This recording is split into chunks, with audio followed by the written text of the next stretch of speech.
A week ago, we marked 100 days to the 2020 election. Today, we're starting a new clock, counting how many days millions of Americans will go without the federal government's enhanced unemployment benefits. With the clock ticking, we are now on day 2 of millions of Americans waiting to know if the $600 boost to their unemployment benefits will continue or not. Doesn't matter even if Congress fixes it. In some states, the system's broken, so it will take a few weeks anyway. At this point, the partisan divide in Washington appears to be growing as Democrats push for a full extension of the $600 bolster and a moratorium on evictions. Meanwhile, White House economic advisors and GOP lawmakers, including Senate Majority Leader Mitch McConnell, have socially distanced themselves from the reality, arguing that the extra money acts as a disincentive for workers to seek new jobs. This is a great time to remind you that 51 million people have filed for unemployment benefits since the start of the COVID-19 pandemic, and more than 156,000 Americans are dead from a virus that is still affecting our businesses, our restaurants, our schools, and hospitals in all the wrong ways. Joining me now is the Virginia Senator and 2016 Democratic nominee for Vice President Tim Kaine. Senator, good to see you again. I talked to Senator Sanders about it a minute ago. What's going to happen here? Because those millions of people who are unemployed are not sitting around because they don't have something, because they've got something better to do. They are unemployed, and I would imagine all of them would like to get back to work.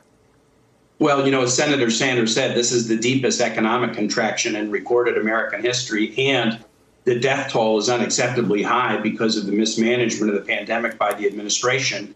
And as long as that mismanagement continues, the economic challenge is going to continue. So we need to do the extension of unemployment benefits. And then, in my view, the next top 2 priorities are helping people who are going hungry and helping people who are in danger of getting evicted or foreclosed. I think those are the top priorities, helping people deal with their hardships. Good news yesterday, while the Senate GOP is unable to come together on a plan, and they don't like the unemployment insurance, there started to be talk out of the White House yesterday that they're finally agreeing with Democrats on the need to do the unemployment insurance extension. We don't have a deal yet, but I've noticed that the White House's language has changed. I think the Democrats are starting to win this argument because we're winning it with the American people.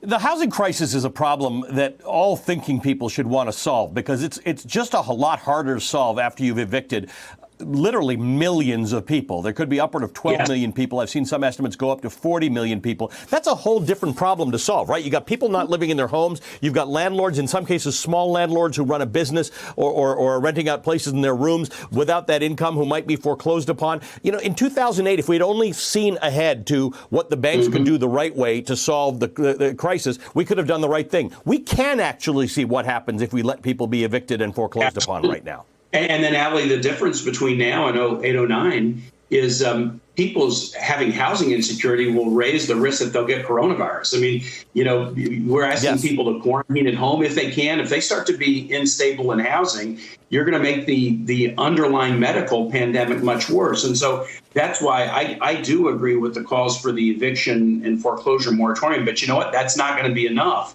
because if we do the moratorium, and people aren't getting evicted or foreclosed on, but they end up just with a massive amount of, additional obligation at the end of the day or impaired credit, this will follow them for the rest of their lives. So I do think it's really important that Congress actually provide rental and mortgage assistance. I think that is really, really key right now, so that people's credit doesn't get completely blitzed for the rest of their life because of this pandemic.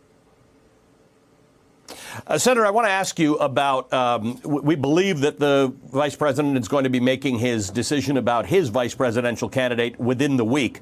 What does this week feel like for people who are in that race, who are potential candidates? Well, it's challenging. It's a challenging time just because, everything that you've ever done or said in your life is under intense scrutiny, as it should be. Because the candidate, Joe Biden, is trying to figure out, who would be the best partner and how people would react to a pick.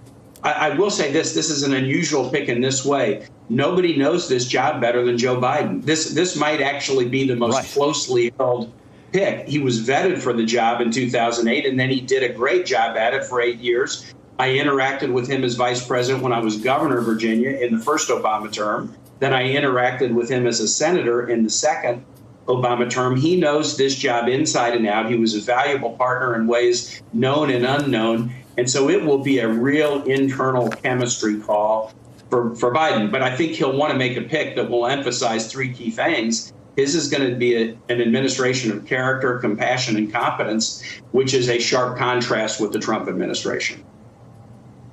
Let me ask you this. When you say you're on pins and needles because everything you've ever said is going to be under scrutiny, is there a temptation on this Sunday for those candidates to want to fix some of that stuff, to want to send a message that, hey, I know that this may be working against me, but let me give you a better explanation for it? There could be, but I think what you also have to do is you have to avoid overcorrecting. You know, all of us who are in public life have a million things we've said, and no single thing is probably that momentous. Especially it won't be to Joe Biden. I mean, he's not going to be looking at like one quote or one vote. He is really going to be looking at this as a governing chemistry. And then as a person who can emphasize his strengths. And again, I watched Joe Biden as VP manage the Recovery Act and help lead America out of an economic recession. He's going to be looking for competence. I watched a Joe Biden who, when he campaigned in Virginia in 2008, I introduced him to a young first-time voter with sickle cell anemia. And Joe's just compassionate connection with this young man who was a first-time voter was one of the most moving things I've ever seen. He wants to emphasize compassion. And then finally, he wants to emphasize character, to contrast with a president who has shown that other than worrying about himself, there's no principle, policy, platform, or person that he's loyal to. Joe Biden's a guy who's filled with character, and he'll want a VP who will underline that message. Senator, good to see you as always. Thank you for joining me. Senator Tim Kaine of Virginia. Glad we could do it.